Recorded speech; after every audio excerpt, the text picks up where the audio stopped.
Hi, I'm Umar Ilahi. I'm Dustin Marlett. I'm Mark Gussie. We're interns at Palmer Chiropractic College, and today we're going to be talking about postural syndrome, which is very common amongst the student population and office workers. We're going to show you how to diagnose it and how to treat it through chiropractic care and exercise. We're going to look at some of your anatomy and physiology to discover what causes postural syndrome. Your brain communicates with all parts of your body by way of the spinal cord and the nerve roots. Your spinal cord is protected by your spine. Your spine has three natural curves, one in your neck, one in your upper back, and one in your lower back. Postural syndrome can reduce these curves, which can often cause pain. This pain can come in the way of joint restriction or joint irritation. It can put pressure on these nerves, which can cause the pain, or it can degenerate your disc spaces over time. In postural syndrome, you typically have tight neck muscles, tight pectorals, weak abdominals, and tight hip flexors. What we also see is weak back neck muscles, overstretched back and low back muscles, and weak glutes. Now that we've looked at the role that anatomy and physiology play in postural syndrome, let's take a look at how postural syndrome is managed in a chiropractic setting. We're going to display different adjustments that are used to correct postural syndrome. Here we have an adjustment in the neck, which helps to correct forward head posture. This adjustment is for the mid-back, which helps to restore normal ranges of motion for your thoracic spine. And now Mark is going to have Umar roll onto his side. And here we have an adjustment for the low back.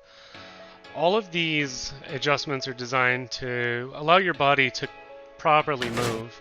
And it's important after your chiropractic visit that you get proper exercise and adjust to your new found ranges of motion. Here's an additional adjustment for the neck. One for the mid-back. And this is low back with a drop. These are all different techniques that your chiropractor may use, depending on their personal style of adjusting. This is an activator tool, which is popular in many chiropractic offices. After your visit to the chiropractor, it's going to be important that you move your body. So we're going to go somewhere we can work out. So now we're going to do some home exercises to correct postural syndrome. We're going to start with the neck. So Mark, if you can get on all fours. What Mark is going to do is work on pulling his chin into the back of his throat and flexing his neck muscles. 8 to 12 repetitions of this with 1 to 2 second hold. He's going to relax. He's going to do it again. This is going to help reduce forward head posture that so many people with postural syndrome suffer from. In addition to this, we're going to want to stretch the upper trap muscles. So Mark is going to place this right hand behind his back. We're going to stretch the right side of the traps and the levator scapula.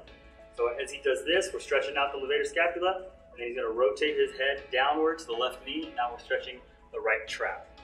The next exercise is going to be used to strengthen the mid-back. So Mark's going to be on his back, just laying down on the ground. Mark, I want you to pull your arms back, starting out at about a 90-degree angle. Mark's working on pulling his scapula into the ground. He's going to extend his arms up over his head while maintaining constant pressure in his forearms, elbows, and back towards the ground.